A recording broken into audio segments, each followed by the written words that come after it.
tu voluntad y queremos suplicarte que tu Espíritu Santo sea el que nos dirija, Señor, para que podamos siempre honrarte, siempre darte la gloria, Señor.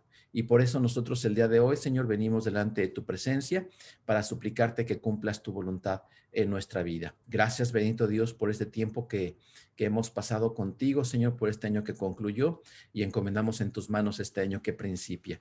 Pero también, Señor, queremos rogarte para que tú bendigas, Señor, el estudio que vamos a tener. Quiero suplicarte que tu Espíritu Santo nos dé sabiduría para que podamos comprender tu palabra, que podamos, Señor, entenderla claramente, pero también, Señor, para que podamos aplicarla. Danos un corazón humilde, un corazón dispuesto y ayúdanos, Señor, a que podamos hacer tu voluntad. También, Padre Celestial, quiero suplicarte por la salud de mi padre, Señor. Yo te ruego para que tú estés con él, que tú le sostengas, Señor, y le fortalezcas, y que tú, Señor, cumplas en él tu voluntad. Si ya es tiempo, Señor, de que él pueda ir a tu presencia, pues muchas gracias, Padre, por todo el tiempo que tú lo permitiste con nosotros. Gracias, Señor, por las enseñanzas, gracias por su ejemplo, gracias, Señor, por su apoyo, por su valor, y gracias, Padre, por todo lo que tú nos diste con él. Y ahora, Señor, encomendamos en tus manos su vida, rogándote que tú cumplas en él tu voluntad. Pero también, Señor, por nosotros, por nuestra familia, por mi mamá, Señor, por Dani, mi hermana, para que tú les fortalezcas, mi Dios, y tú les sostengas y que seas tú, Señor, el que le des paz en su corazón. Sé también con Rosalba, con Alma Lilia, con Mauricio y conmigo, Señor, para que podamos mantenernos firmes, que podamos ser de apoyo y de bendición y que tú, Señor, recibas la gloria también, Señor, en esa circunstancia. Gracias, Padre, por este día. Nos ponemos en tus manos en el nombre de Jesús. Amén. Muy bien, bueno, pues vamos a comenzar. Entramos al capítulo 8 de Josué y como estábamos viendo ya con la introducción, el último capítulo que veíamos era el 7, donde se habla acerca del fracaso de Acán y el fracaso de Acán constituyó también el fracaso de Israel. Nos quedábamos en el capítulo 7, en la parte final, donde Josué levanta este muro o más bien este montón de piedras. Allá en el versículo 26, capítulo 7 de Josué, versículo 26 dice, y levantaron sobre él un gran montón de piedras que permanecen hasta hoy. Y Jehová se volvió del ardor de su ira, y por esto aquel lugar se llama el Valle de Acor hasta hoy. Es decir, aquí veíamos ya la conclusión. ¿Cómo se acabó con el pecado? Bueno, con la confesión y cuando tuvo que eliminarse por completo la fuente del pecado. En este caso, Acán, debido a que no se arrepintió, bueno, pues tuvo que pagar con su propia vida el pecado que él había cometido. Y ahora dice aquí el pasaje que el ardor de la ira del Señor se apartó. Fíjense que esto es bien importante porque cuando nosotros pecamos, la ira de Dios está sobre nosotros. A veces no contemplamos a Dios como un Dios que se puede enojar, pero sí, Dios tiene ira y la Biblia habla de la ira del Señor y la ira es contra el pecado porque no puede convivir con el pecado porque Dios es un Dios santo. Y por lo tanto vemos que cuando el pecado se cubre, cuando se paga el precio del pecado, que es la muerte, allá como dice en Ezequiel, que la paga del pecado es la muerte, entonces vemos cómo, perdón, el alma que peca esa morirá y la paga de pecado es muerte, eso lo dice también en Romanos, perdón, y ahí vemos cómo cuando se paga el precio, entonces sencillamente la ira del Señor se apacigua. Cuando nosotros vemos que Jesucristo pagó por nuestros pecados, Él ya pagó el precio, es decir, ya fue cubierto, solamente tenemos que hacer nuestra ese sacrificio de Cristo. Y es ahí cuando nosotros tenemos que entregar nuestra vida a Jesús, tenemos que pedirle a Él que Él nos perdone y pedirle que Él venga a nuestro corazón para que Él tome el control de nuestra vida y en ese momento la ira de Dios se aparta de nosotros. Pero ahora ya entrando en el capítulo 8, vamos a ver cómo ahora Josué, en este momento donde ya prácticamente eliminó el pecado y ya no había, pues digamos, delito que perseguir, ahora encontramos cómo se puede regresar al buen camino. Y el día de hoy vamos a ver algo bien importante, hermanos, y es la restauración, porque cuando el Señor reprende, no es para destruir, el Señor reprende para poder edificar. Y tenemos que comprender que cuando nosotros cometemos un pecado o cuando alguien cercano a nosotros comete un pecado, nuestro propósito debe ser restaurar al hermano. En este caso, bueno, pues Dios va a restaurar a su pueblo, el pueblo de Israel, Él es el que va a ser restaurado. Y en este caso nosotros tenemos que comprender que cuando nosotros como iglesia vamos a poner el ejemplo, si vemos que un hermano peca, nuestro propósito como iglesia no debe ser el destruir al hermano, el acabarlo, el no juntarnos con el pecador, el verlo feo y despreciarlo, no, sino más bien nuestro objetivo debe ser restaurar al hermano caído. Una vez leía sobre, o más bien una especie como de un comentario que decían que los creyentes, los cristianos, somos el único ejército que fusila o que mata a sus heridos, porque cuando nosotros vemos que un hermano cae, bueno, pues nos dedicamos a hablar mal de él, nos dedicamos a hacer escarnio de él, en lugar de ayudarle y restaurarlo. Tenemos que hacer eso, hermanos. Cuando alguien cae, nuestro propósito debe ser como creyentes levantarlo, no hacer leña del árbol caído, sino más bien restaurar al que ha caído. Vamos a orar por él, vamos a estar al pendiente de él. Si alguien ha caído en pecado, tenemos que ayudarlo para que pueda levantarse y salir adelante. Nuestro propósito entonces debe ser volverlo al buen camino. Y Santiago dice, hermanos, que si alguien hace volver a algún hermano que se había perdido, bueno, pues él gana un grado honroso, gana una enorme bendición. Entonces tenemos que buscar la restauración de los caídos, la restauración de los hermanos que se han apartado del camino del Señor. Nuestro propósito debe ser ayudarles a que vuelvan al camino. Entrando ya directamente al texto, vamos a comenzar los primeros versículos. Dice, y Jehová dijo a Josué, no temas ni desmayes. Toma contigo toda la gente de guerra y levántate y sube a Ahí. Mira, yo he entregado en tu mano al rey de Ahí, a su pueblo, a su ciudad y a su tierra. Y harás a Ahí y a su rey como hiciste a Jericó y a su rey. Solo que sus despojos y sus bestias tomaréis para vosotros. Pondrás pues emboscada a la ciudad detrás de ella. Bueno, pues aquí encontramos, hermanos, algo bien importante. Ya cuando Josué empieza ahora pues esta nueva etapa, esta nueva conquista, vemos que una vez que ya que se ha acabado con el pecado, bueno, pues se tiene que restaurar la relación con Dios. Cuando nosotros podemos confesar nuestro pecado con un arrepentimiento genuino, esto es importante porque podemos tener un arrepentimiento superficial o un arrepentimiento incompleto.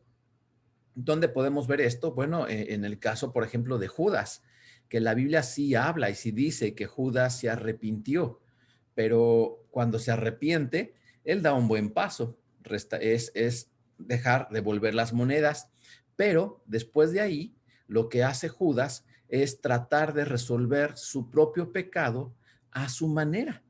En lugar de acudir al Señor Jesús y pedirle perdón, que fue a quien no había ofendido, Judas va y se ahorca.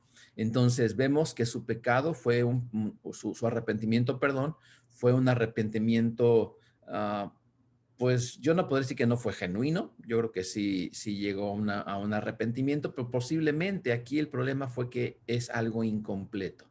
Él no fue directamente con Dios para confesar sus pecados. Es decir, solamente tuvo ese remordimiento de conciencia y humanamente intentó hacer lo correcto para poder resolver su problema.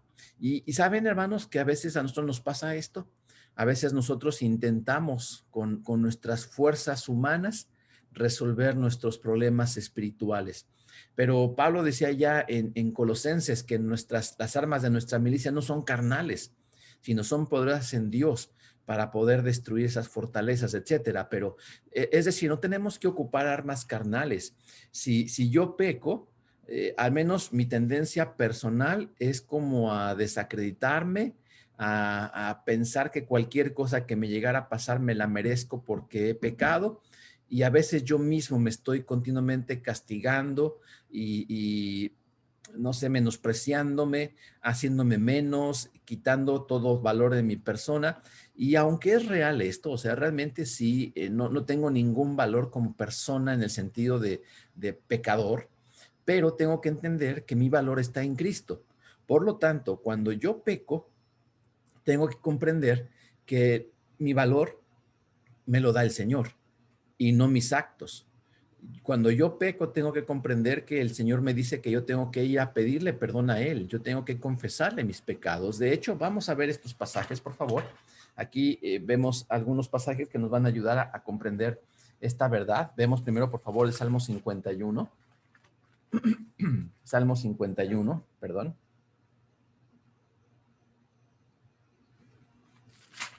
Este es un salmo que habla precisamente de esa restauración, de esa situación de cómo se siente uno cuando peca. Y vamos a leer primero del 1 al 4. Dice así el Salmo de David. Ten piedad de mí, oh Dios, conforme a tu misericordia. Conforme a la multitud de tus piedades, borra mis rebeliones. Lávame más y más de mi maldad y límpiame de mi pecado. Porque yo reconozco mis rebeliones y mi pecado está siempre delante de mí. Contra ti solo he pecado y he hecho lo malo delante de tus ojos, para que seas reconocido justo en tu palabra y tenido por puro en tu juicio. Bueno, en esta primera parte, el salmista declara su pecado. Él dice que él ha confesado su pecado, él ha cometido una falta, él reconoce sus rebeliones y suplica la piedad y la misericordia del Señor. Suplica también que el Señor le lave para que él pueda ser limpio de su pecado. Pero vamos a ver versículos 10 y 12. Crea en mí, oh Dios, un corazón limpio y renueva un espíritu recto dentro de mí. No me eches de delante de ti y no quites de mí tu santo espíritu. Vuélveme el gozo de tu salvación y espíritu noble me sustente. Fíjense, aquí lo que podemos darnos cuenta es que cuando nosotros pecamos, esta relación, esta comunión con Dios se interrumpe y sencillamente no podemos continuar con esa bendición de parte de Dios porque nuestra comunión con Él se ha interrumpido a causa del pecado. Si nosotros podemos como ilustrarlo de una manera para que nos quede muy claro, cuando nosotros no somos creyentes, hagan de cuenta que somos como un circuito eléctrico que no está conectado a la corriente eléctrica. Cuando yo le entrego mi vida a Jesús, entonces ya conecto ese circuito de la corriente eléctrica y ya tiene comunión, ya el espíritu fluye a través de la corriente eléctrica, fluye. Pero este circuito eléctrico tiene un interruptor, tiene un apagador, un switch. Y este switch lo podemos apagar cuando nosotros pecamos. Es decir, seguimos conectados, seguimos en esa relación con Dios, pero la hemos interrumpido por causa del pecado. No perdemos la salvación, pero sí perdemos esa relación estrecha con Él, sí perdemos ese, como dice aquí, ese gozo de la salvación, ese espíritu noble, ese gozo de ser hijo de Dios, lo perdemos y tiene que ser restaurado.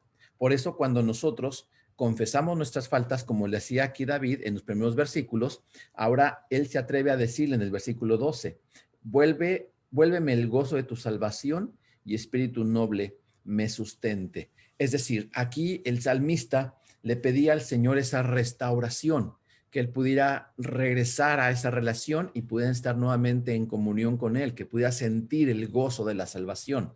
Y eso es algo que pasa cuando nosotros pecamos. Cuando nosotros pecamos, no perdemos la salvación, pero sí perdemos el gozo, sí perdemos el poder, porque vemos que Israel fracasó, perdemos esa dirección de parte de Dios, porque ya no queremos escuchar a Dios, nuestros oídos se han hecho sordos y no queremos escuchar lo que Él nos dice y por lo tanto nos exponemos al fracaso.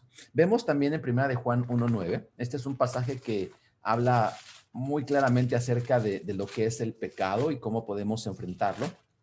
Y dice de esta manera, si confesamos nuestros pecados, Él es fiel y justo para perdonar nuestros pecados y limpiarnos de toda maldad. Es decir, cuando nosotros confesamos, cuando nosotros decimos a Dios lo que hemos hecho, como lo hizo en este caso Acán confiesa y dijo, sí, pues mira, yo robé, yo mentí, yo oculté un manto, unas monedas y un lingote de oro. Y entonces, cuando él confiesa su pecado, vemos cómo viene a él ese perdón. Claro, parte de la consecuencia que él tenía que sufrir era la muerte debido a su extravío. Y veíamos entonces que las consecuencias permanecen, es decir, Dios nos restaura, nos limpia, nos perdona, pero el daño que provocamos, ese daño permanece, esa herida va a quedar, esa cicatriz va a quedar.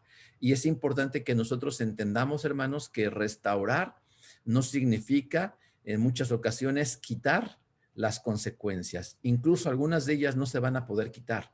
algunas van a permanecer por toda la vida. De hecho, allá en Proverbios se nos dice que cuando alguien comete adulterio, dice que su afrenta nunca será borrada, es decir, siempre va a quedar en mente, en el corazón de los involucrados, esa situación de haber caído en adulterio. Y esto es parte de la justicia de Dios.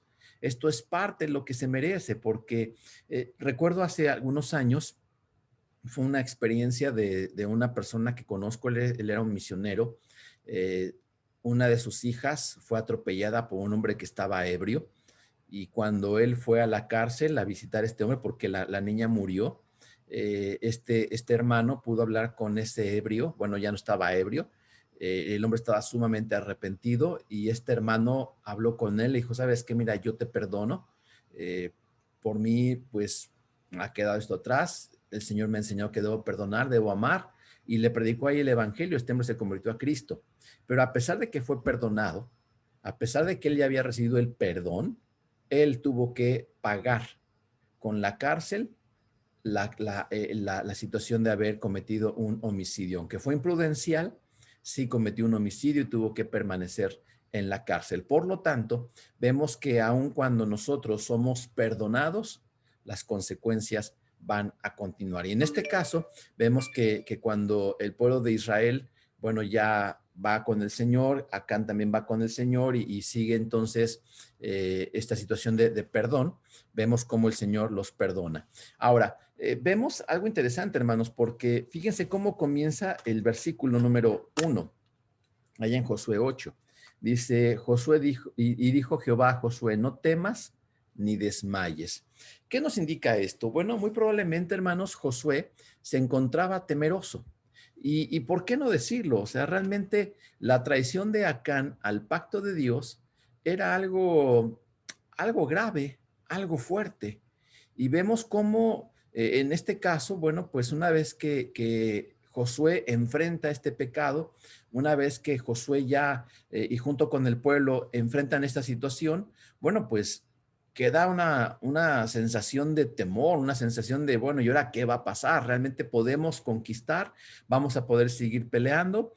Ya no habrá otro traidor por ahí, ya estará todo listo, o vamos a volver a caer. Es decir, ahí vemos que Josué, sin duda alguna, yo creo que estaba en una situación de incertidumbre, porque Dios le dice, no temas ni desmayes, no temas ni desmayes. Es decir, Josué, temeroso por la derrota y por la traición de Acán, es animado por Dios para seguir con la conquista. Es decir, aquí Dios le dice que deje a un lado el temor y que se levante, que no se deje derrotar, porque en esta parte, hermanos, vemos como cuando el Señor le dice a Josué que no tenga temor, le está exhortando a que tenga esa confianza en el Señor, que no huya despavorido, que no huya sin sentido y con ese miedo de no saber qué está pasando. Y entonces le dice también el Señor, no desmayes. En ese sentido, la palabra desmayar es como estar derribado, estar tirado, habiendo fracasado. Y entonces Dios le dice, no desmayes. En otras palabras, levántate, levántate. No se refería a un levantarse físico, pero sí a un levantarse emocional. Y entonces aquí, hermanos, yo creo que es algo bien importante. Cuando nosotros enfrentamos alguna situación, alguna crisis en nuestra vida, vemos que, pues sí, nuestra tendencia humana es a sentirnos fracasados y derrotados. Cuando tenemos un problema, cuando enfrentamos una necesidad, cuando tenemos un enfermo, cuando hay problemas económicos, cuando hay algún tipo de crisis en nuestra vida y vemos cómo la situación pues a veces parece fracaso y derrota, bueno, el Señor nos dice, no temas ni desmayes, es decir, levántate. Si sientes que te sientes como apachurrado, como fracasado, como derrotado, es tiempo de levantarte. Levántate. El Señor le dijo, no temas ni desmayes. En otras palabras, levántate. Ahora, aquí vemos, hermanos, que Josué, y aquí me parece algo muy interesante esta parte. Josué tendría miedo a los cananeos, tendría miedo a los habitantes de Canaán. Yo pienso que no. Yo pienso que Josué no tenía temor a los cananeos, pero sí a los israelitas traidores, que no eran leales al Señor y al pacto. En otras palabras, como que era más su temor por los enemigos traicioneros. Y los enemigos traicioneros son los más difíciles de enfrentar. Cuando nosotros enfrentamos la traición de las personas que supuestamente tendrían que apoyarnos, bueno, esto es algo que es realmente terrible y es muy fuerte de poder soportar. Cuando nosotros tenemos este conflicto interno con nuestros seres amados, con nuestros queridos, y ellos en lugar de apoyarnos traicionan, son de las pruebas más difíciles de enfrentar. Ahora, vemos que en este caso, los enemigos no los derrotaron. Es decir, los de Jericó no los derrotaron. Los de ahí, aun cuando aparentemente fueron los que derrotaron a Israel, no fue por causa de los de ahí, la grandeza de ellos, su poderío militar, que fueron derrotados. No, fueron derrotados por el pecado de alguien mismo de ellos. Entonces, es aquí donde estos enemigos traicioneros se vuelven realmente un gran problema en contra de nosotros. Vamos a ver, por favor, un salmo más, el Salmo 51. Perdón, no es el 51, aquí cometí un error de dedo. Es el 55, si mal no recuerdo, déjeme checarlo. Sí, perdón, es el Salmo 55. Permítame, deja de una vez corrijo este error, porque es 55. Ahora sí, Salmo 55, versículos 12 al 15. Lo voy a leer, puede seguirlo con su vista, dice así: porque no me afrentó un enemigo, lo cual habría soportado, ni se alzó contra mí el que me aborrecía, porque me hubiera ocultado de él, sino tú, hombre, al parecer íntimo mío, mi guía y mi familiar, que juntamente comunicábamos dulcemente los secretos y andábamos en amistad en la casa de Dios. Que la muerte les sorprenda, desciendan vivos al Seol, porque hay maldades en sus moradas en medio de ellos. Vean, aquí el salmista David expresa en este salmo, todo este salmo habla precisamente de esos enemigos traicioneros. Vemos cómo los enemigos más difíciles para David fueron los traicioneros, los que supuestamente tenían que estar con él, porque él dice aquí, mi guía, mi familiar, ese íntimo mío, el que comunicaba dulcemente los secretos en la casa de Dios, que andábamos en amistad, es decir, era su propio hermano, su propio familiar o su propio hermano en la fe el que había provocado los daños para David. Y vemos, hermanos, que esto fue algo real en la vida de David, porque de los enemigos que él tuvo dentro, vemos que fue, por ejemplo, su propio general, Joab. Fue uno de los enemigos que, aun cuando trabajó muchas veces a favor de él, hizo otras cosas a espaldas de él que perjudicaban a David.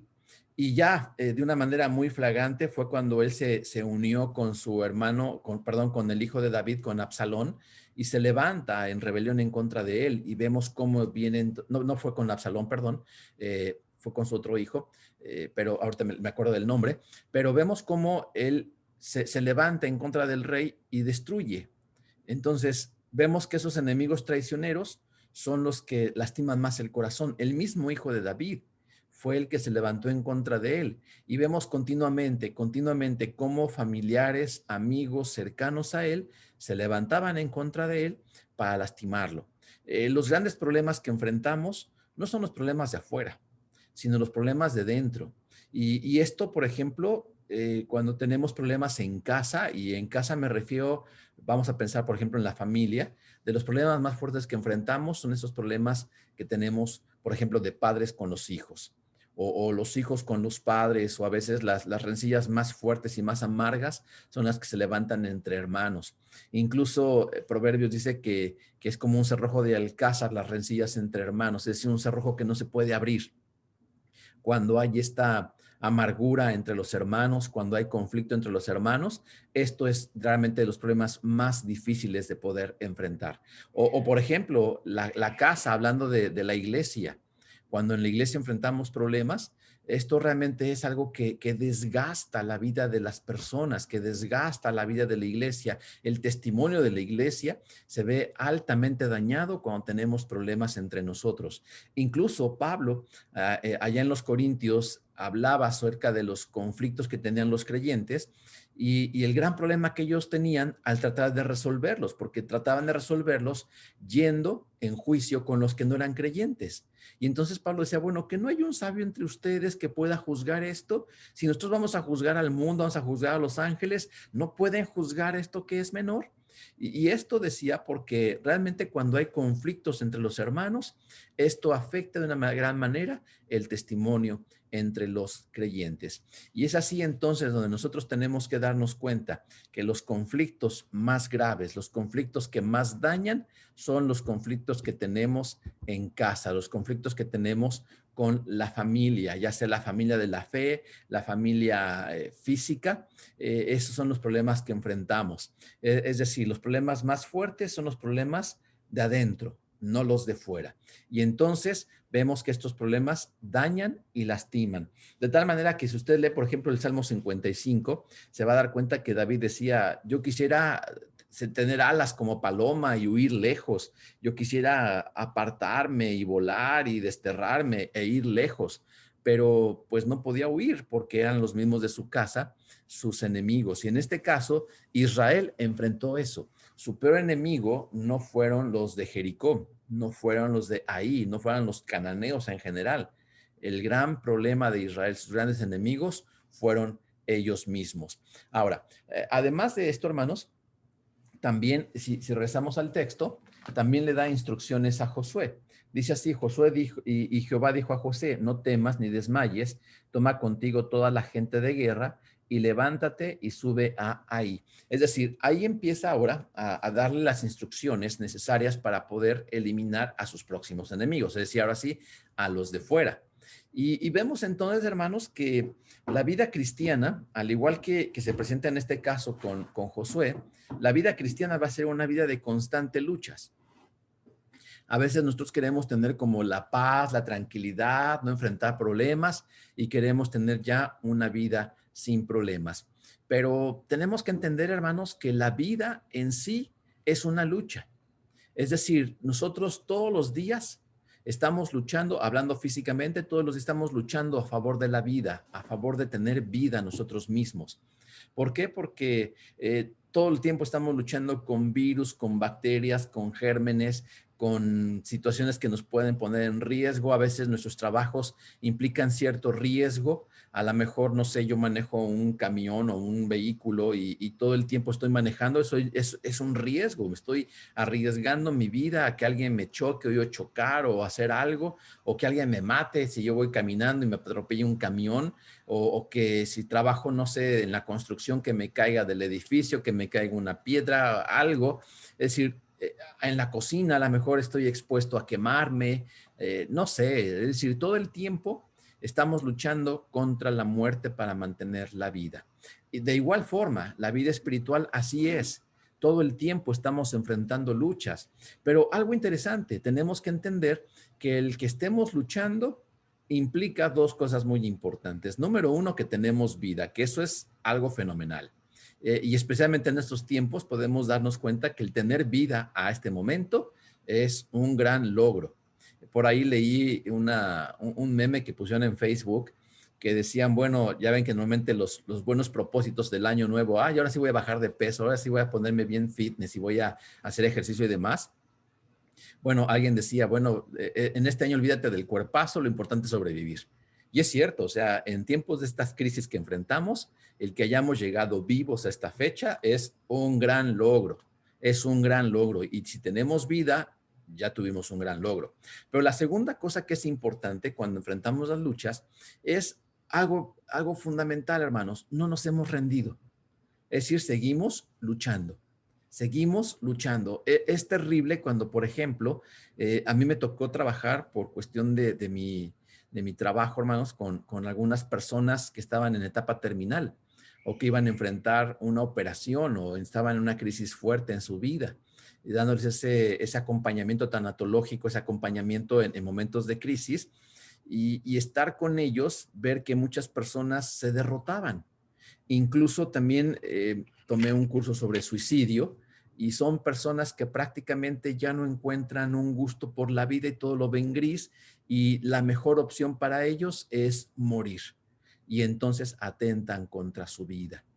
Pero cuando uno deja de luchar, hermanos, se llega a esta etapa gris, a esta etapa donde ya no vemos salida, donde ya no hay más que hacer aparentemente, en su mente obviamente, y se derrotan. Pero cuando nosotros seguimos luchando, eso es algo bueno. ¿Por qué? Porque todavía tenemos color en la vida, porque todavía seguimos luchando, porque todavía seguimos enfrentando a nuestros enemigos, no nos hemos derrotado, aunque nos tengan así pisoteados y estén brincando encima de nosotros, seguimos luchando. Entonces, creo que tenemos que comprender algo bien importante. La vida cristiana, al igual que la vida física, todo el tiempo estamos luchando. Todo el tiempo vamos a estar luchando. No espere tener una vida tranquila. Si esperamos esa vida tranquila, y vivieron felices para siempre, vamos a darnos cuenta que eso es una mentira. Eso no es real. Eso no es cierto. Aún incluso vemos que el Señor Jesucristo no nos ofrece una vida sin conflictos. E incluso Él dice, en el mundo tendréis aflicción, pero confiad, yo he vencido al mundo. En otras palabras, el Señor no nos ofrece una vida sin conflictos, no nos ofrece una vida de rosas y de miel sobre hojuelas, no, sino realmente ofrece una vida de conflictos. En el mundo tendréis aflicción, pero dice que no vamos a estar solos, que no vamos a luchar solos y sin armamentos, que Él va a estar con nosotros. Y dice, confiad, yo he vencido al mundo. Es decir, vemos que Josué ahora tenía que enfrentar esta lucha, no iba a parar su vida. Y hermanos, nosotros tenemos que comprender, todo el tiempo tenemos que estar luchando. Todo el tiempo tenemos que estar peleando. Recuerden, no contra los enemigos de fuera, básicamente, sino contra nosotros mismos, que somos nuestro peor enemigo, y tenemos que estar luchando continuamente para vivir de acuerdo a los planes del Señor. Por lo tanto, aquí la vida cristiana es una constante lucha contra nuestros enemigos y siempre debemos estar listos con todos nuestros recursos. Y vemos entonces en el versículo 3, vemos ahora cómo les dice el Señor, dice, entonces se levantaron Josué y toda la gente de guerra para subir contra Ai y escogió 30,000 hombres fuertes, los cuales envió de noche. Y vean cómo dice después, y les mandó diciendo, atended, pondréis emboscada la ciudad detrás de ella, no os alejaréis mucho de la ciudad y estaréis todos dispuestos. Y yo y todo el pueblo que está conmigo nos acercaremos a la ciudad y cuando salgan ellos contra nosotros como hicieron antes, huiremos delante de ellos. Y ellos saldrán tras nosotros hasta que los alejemos de la ciudad, porque dirán, huyen de nosotros como la primera vez. Huiremos pues delante de ellos. Entonces vosotros os levantaréis de la emboscada y tomaréis la ciudad, pues Jehová vuestro Dios la entregará en vuestras manos. Bueno, pues aquí encontramos, hermanos, cómo el Señor le da esta instrucción a Josué y vemos cómo la instrucción es específica. Y ahora la estrategia era muy interesante porque tenían que aprovechar lo que tenían los de ahí, esa confianza que habían generado. Ustedes recordarán que unos cuantos días antes, ahí había derrotado a los de Israel. Entonces los de ahí se sentían como envalentonados, se sentían como fuertes, y así como que échenme otra vez a los judíos, yo los voy a derrotar. Es decir, tenían esa confianza. Y algo interesante es que la estrategia de parte de Dios era aprovechar esa confianza que tenían los de ahí, que habían ganado con la derrota anterior, y ahora la cuestión era que Josué tenía que dividir al pueblo, dejar un grupo de hombres esperando para emboscar a los de ahí y enfrentar con otro grupo a la otra parte. Entonces, vemos ahora, hermanos, cómo las cosas cambiaron mucho. Podemos ver, hermanos, cómo en primer lugar Dios aprovecha aún los fracasos del pueblo para usarlos para su beneficio. La derrota anterior y la confianza ganada por los de ahí serían los elementos que usaría Dios contra de ellos. En otras palabras, aquí vemos algo, hermanos, que es sumamente importante. Y digo sumamente importante es porque nosotros tenemos un Dios soberano, un Dios que es bueno. Y estas dos características de Dios, que Él tiene el control de todo porque es soberano y que Dios es bondadoso, que Dios es bueno, Él dice que todas las cosas van a obrar para bien, es decir, el Señor tiene todo el control y Dios no hace cosas malas.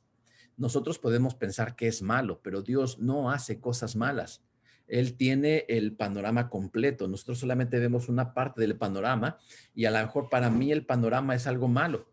¿Por qué? Bueno, primero tenemos que entender que nuestra conciencia del bien son aquellas cosas que a nosotros nos parecen buenas y que nos producen placer.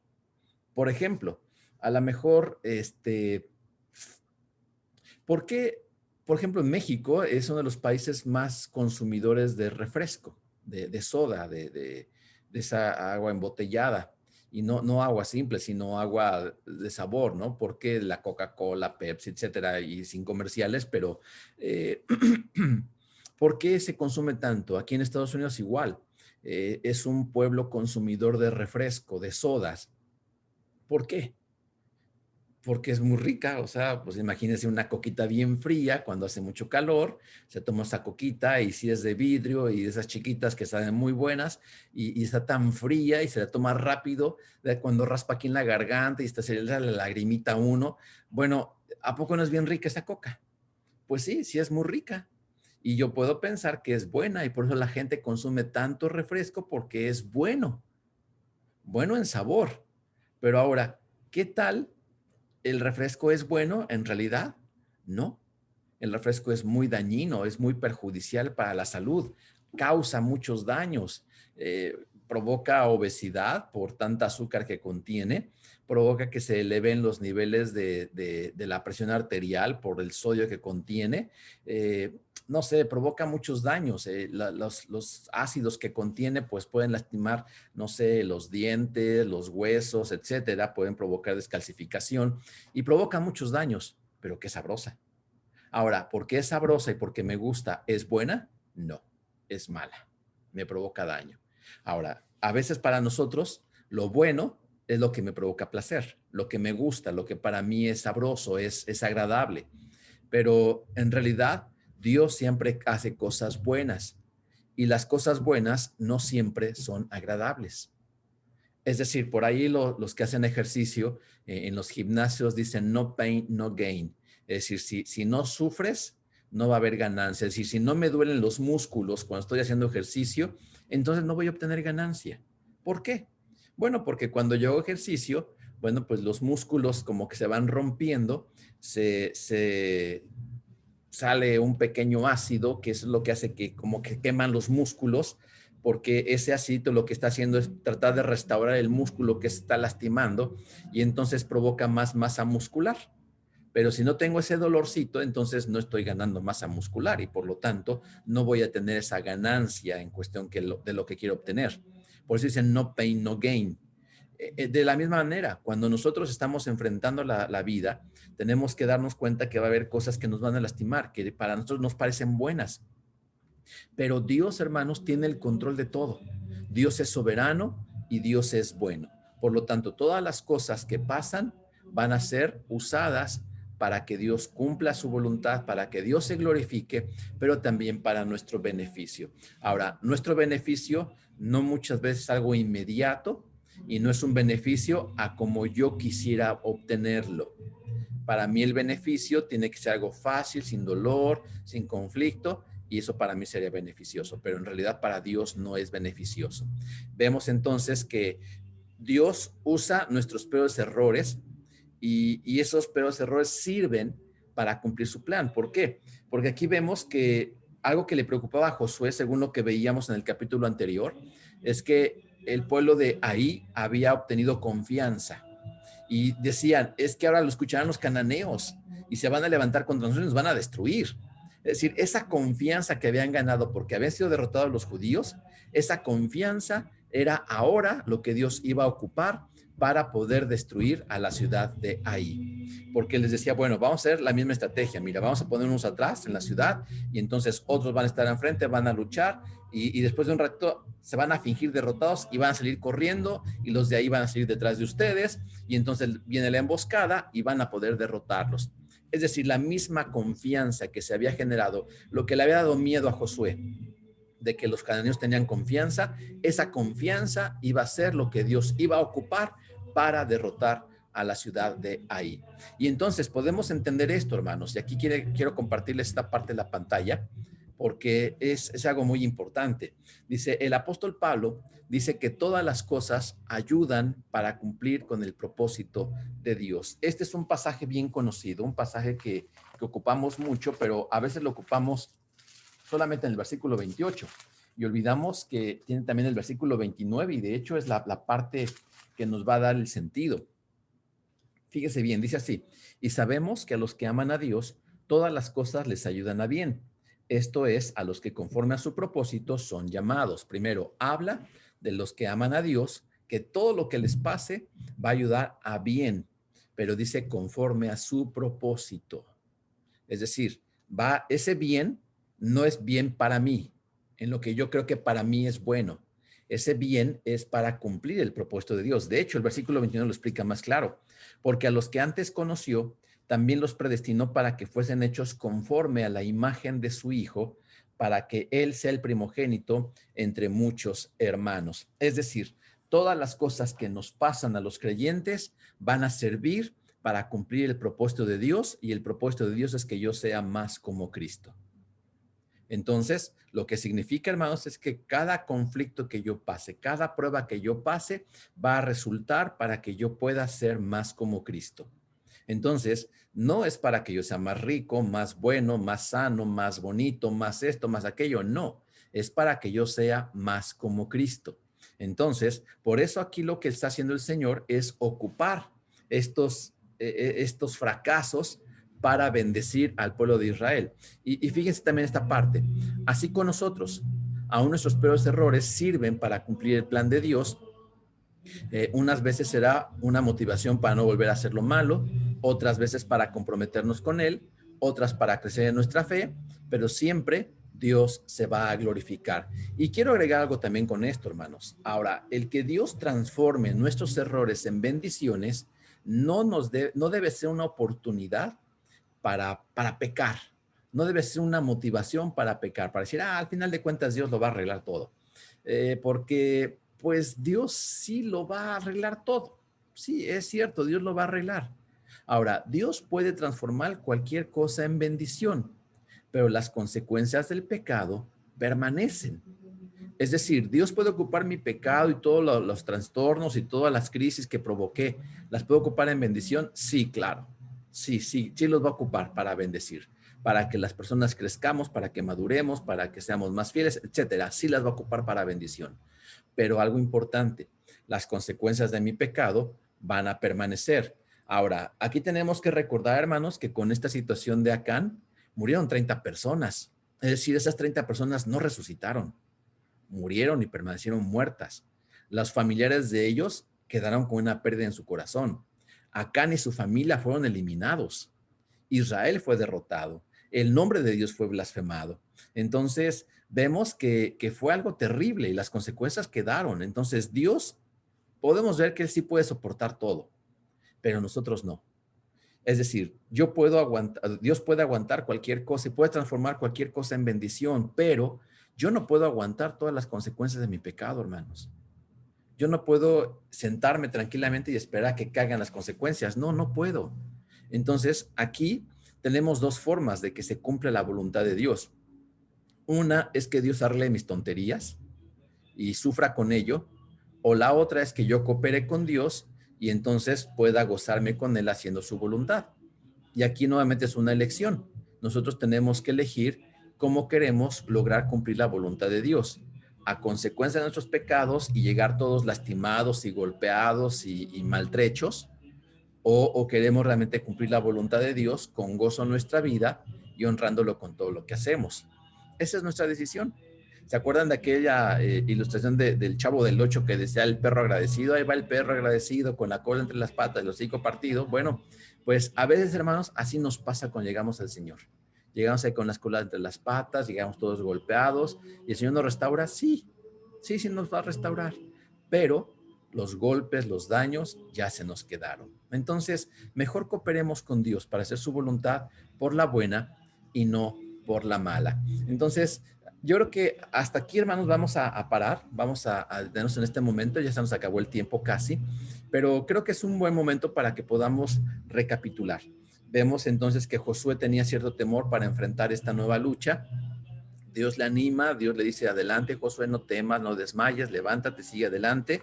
Y también le da la instrucción para que él pueda ahora derrotar a sus enemigos. Una instrucción que anteriormente él no la pidió. Es decir, cuando vino el pecado de Acán, él no pidió la instrucción de Dios y entonces por eso vino el fracaso. Yo creo que si él hubiera hecho, oye Señor, mira, ya derrotamos a Jericó, ahora ¿cómo le vamos a hacer? Dime cuál es el plan. Dios le ha dicho, ¿sabes qué, Josué? Detente porque hay pecado. Y se hubieran salvado esas 30 vidas que se perdieron con la derrota, pero Josué no buscó a Dios. Entonces ahí viene también parte de su consecuencia. Ahora Dios sí habla con Josué, Josué sí escucha a Dios, sí tiene esta relación de poder saber qué es lo que Dios le estaba dando como instrucción, y la instrucción era que iban a poner una emboscada. Y aquí algo interesante, hermanos, vemos que aún los peores fracasos de nuestra vida pueden ser transformados por Dios en una enorme bendición para nosotros y para su propósito. Por lo tanto, tenemos que aprender a confiar en Él y tenemos que aprender a darle gloria al Señor. Así es que aprovechemos esta enseñanza, hermanos, y veamos cómo nuestros fracasos también se han convertido en grandes victorias para la gloria del Señor. Aún cuando tenemos las heridas, las marcas, tenemos que reconocer que Dios es muy bueno, que logra transformar las peores cosas en pura bendición. Así es que vamos a orar, vamos a pedir al Señor que Él nos permita ponerlo en práctica, pero también vamos a prepararnos, hermanos, porque a las 11 vamos a tener nuestro servicio. Y hoy vamos a ver un tema interesante. Seguimos estudiando la primera carta de Pedro y vamos a ver ahora que cuando nosotros estamos con el Señor somos intocables. Oh, esto es interesante porque ¿cómo podremos nosotros sufrir daño sin ser dañados? ¿Cómo podemos padecer sin ser dañados? Suena como algo que no es posible, pero vamos a darnos cuenta, hermanos, que sí es posible sufrir y no tener daño. Si quieres saber cómo hacerlo, bueno, pues lo espero a las 11 de la mañana. Puede venir aquí al templo, está cerca y puede hacerlo. Tenemos todas las medidas de seguridad, les recuerdo.